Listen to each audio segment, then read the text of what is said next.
If animals could talk back to you, what do you think they would say? Thank you for being a friend.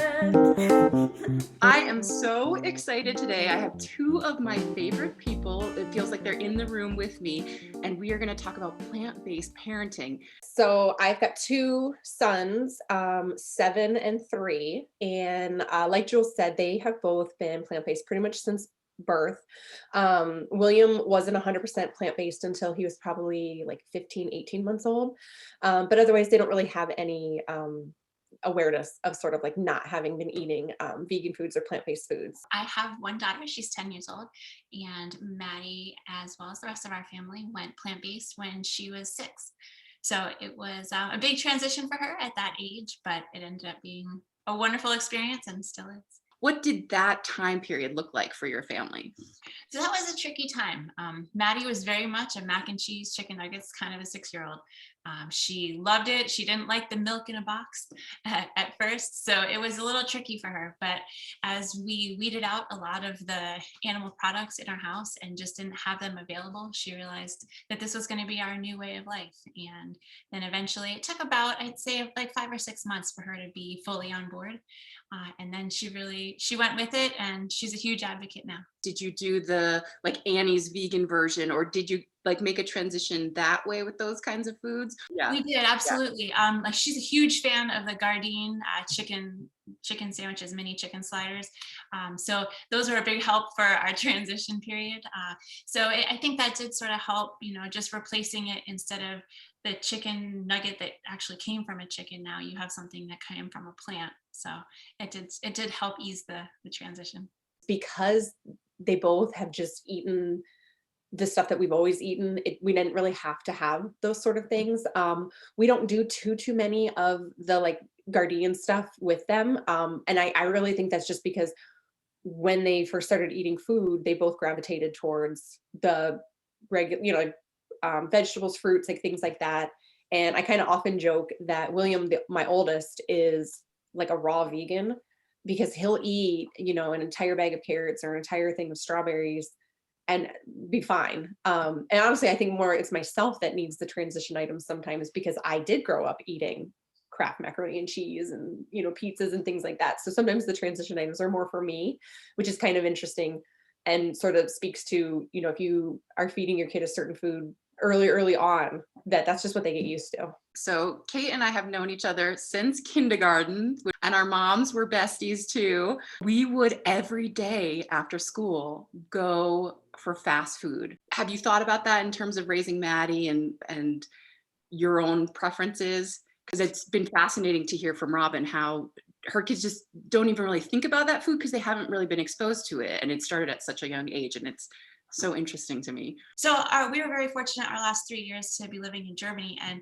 Germany does not have fast foods as prevalent as here. There might be one McDonald's and one Burger King within a 20-mile radius.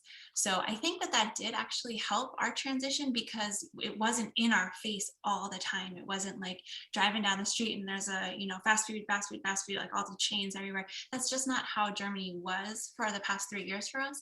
So I think that sort of helped us transition into just getting used to like packing our own foods or just going home and eating what we have to eat at the house, which did sort of help. But being back, newly back in America, that has been a big transition for us because you just see all these fast foods are everywhere, and you can see why, unfortunately, that it's just so much easier for, busy families. And, if you have a lot of kids, it's easier to just you can literally drive through and pick up dinner and it's ready to go. So I can see where it would be easier for some families, but it has been a lot. It was easier for us to get into more of a routine of coming home and just eating our own foods instead of eating out.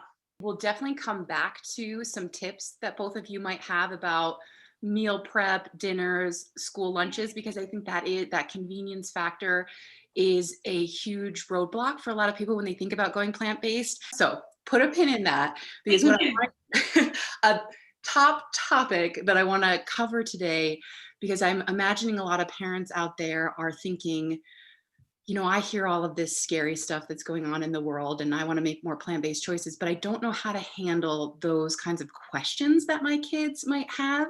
So, Robin, why don't I start with you? How do you navigate those conversations with like really quite little kids and this scary side of factory farming and why you've chosen not to consume animal products?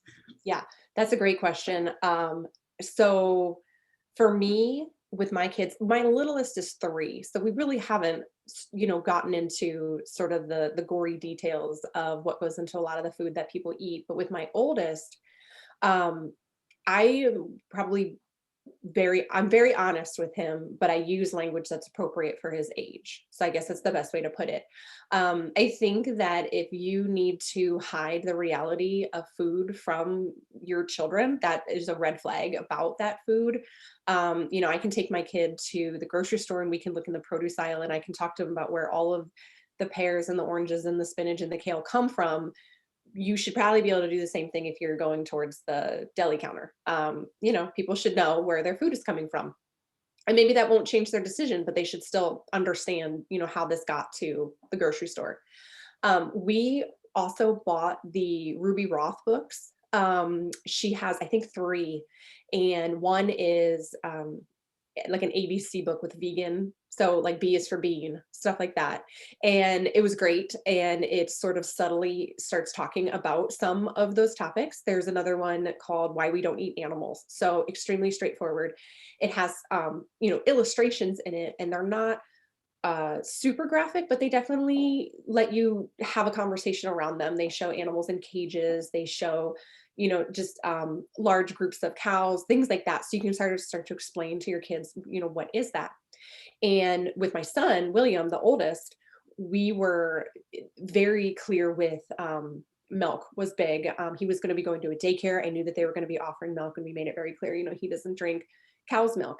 And we were very deliberate in calling it cow's milk so that he recognized just exactly that is milk for cows. We drink almond milk, or when he was a baby, he drank breast milk. He drank the milk that was meant for him. And so just being very deliberate in that language, because even now to this day, if we're at the grocery store, he will recognize in the dairy aisle, oh, that's cow's milk. And so it's just something that he already knows, and he just absorbed it. And it's not to, make a bold statement, but it's a fact. And I think that as long as you're using facts and that kind of information to explain stuff to your kids, you can really lean on that. We definitely, and I feel like just from our previous conversation, Kate, you're probably the same. We very much teach respect and compassion. We would never want to hurt anybody, any being, any animal, anything. Even something as simple as when we're outside, we would never step on a bug on purpose. And for some people that may seem odd that it's even something you would discuss, but I would find it more challenging to explain to my 7-year-old that we can hurt this group of animals, but not this group of animals, or we can step on this bug, but not this bug. Why are some people nicer to butterflies than they are to flies? Like that sort of thing. So just keeping it really simple is, I think, a lot easier. That just, we don't really want to hurt anything. You made a couple of really amazing points there, Robin, especially about how if you can't talk about where food comes from, that's probably a red flag.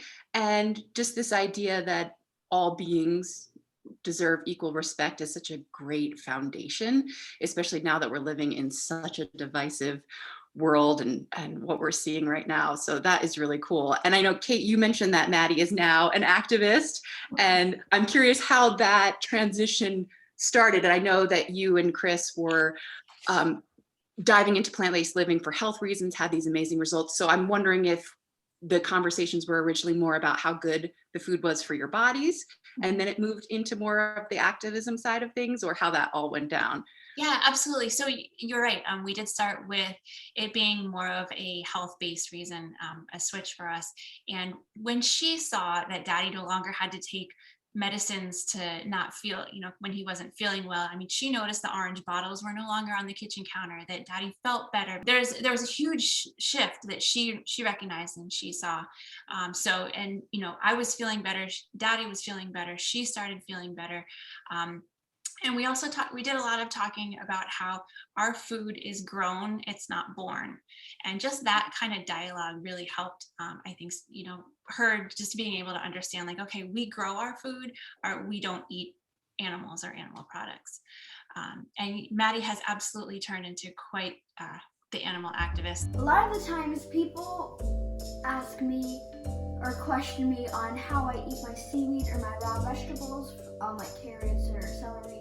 And a lot of the times they're like, do you want to trade a blue cheese nugget for my amazing vegan cookies? And I'm just like, no, I'm good. I'm not very excited.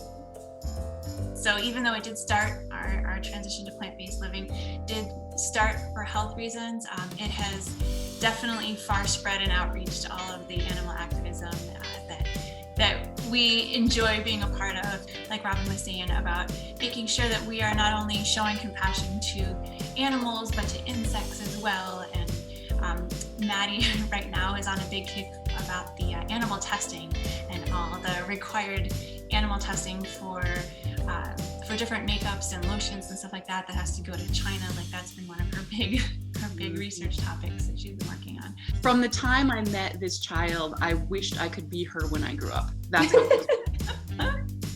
She wrote a fiction piece. It was entitled "The Mouse Who Never Ate Cheese." It's really That's amazing. That's awesome.